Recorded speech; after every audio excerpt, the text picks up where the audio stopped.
UK pensions are on a precipice.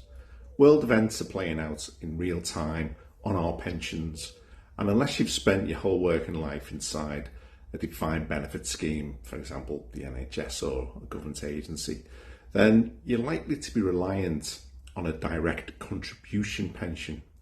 So if you pay into a company pension scheme where your employer makes a contribution, weekly or monthly, and you make a contribution, then that's being collected from you both and being invested.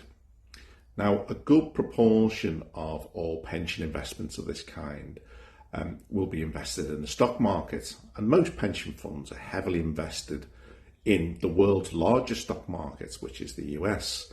So these stocks are skewed towards US markets because the 7 biggest companies in the world are Microsoft, Google Alphabet, Apple, Nvidia, Tesla, Amazon, and Meta Facebook. I mean, UK pension funds do tend to have some of the money in UK markets, but this will generally be a much smaller holding than the US, as investments are what's called market capitalization weighted, meaning that the biggest companies get the biggest share of our pension investments. So what's happening in the markets? Well, these are the main stock indices I'll put up here. And in the last month, with Trump in charge of the White House, we can see that the S&P 500, which is the largest 500 companies in the US markets, that has dropped a massive 5.48%.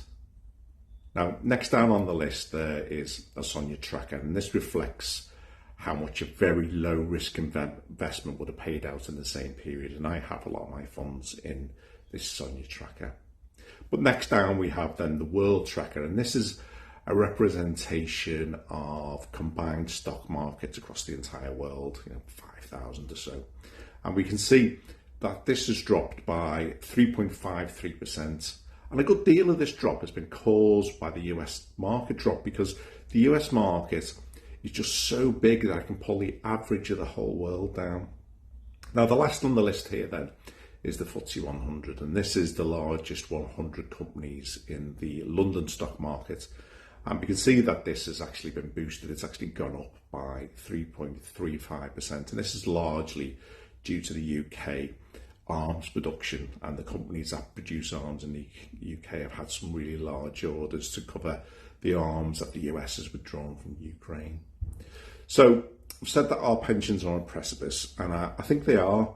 Things could go one of two ways.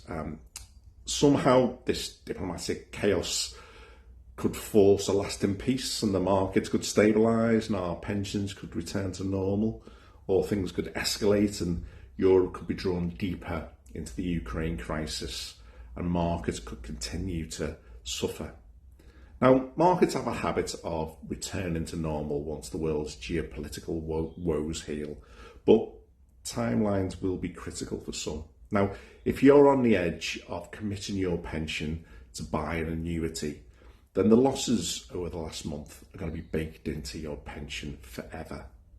However, let's say you're a 30-something and you're still in the accumulation phase, you're still putting money every month into a pension, then this opportunity with the lower stock prices could be seen as a long-term benefit to you, because you'll be buying stocks at lower prices. Now, most people who watch my channel, though, are nearing retirement or are retired, and this couldn't be worse timing, really. You'll often hear commentary from investing experts that pulling out your funds after a drop is the reason why so many individuals perform poorly against the average of the market. Keeping funds in the same place to ride out the ups and downs of the market is a better long-term strategy.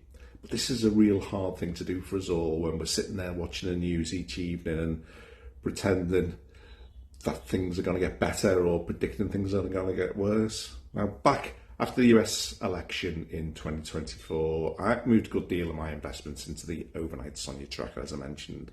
And it is this because my retirement is imminent. I'll be retiring very soon, and I don't have any time for the market to recover. So for me, de-risking my portfolio back made sense back then.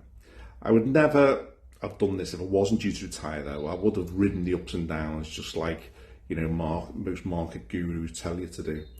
But interesting to see where this goes over the next few months, won't it? And I am going to provide updates on this regularly on the channel here. So if you haven't done so already, please do hit that subscribe button.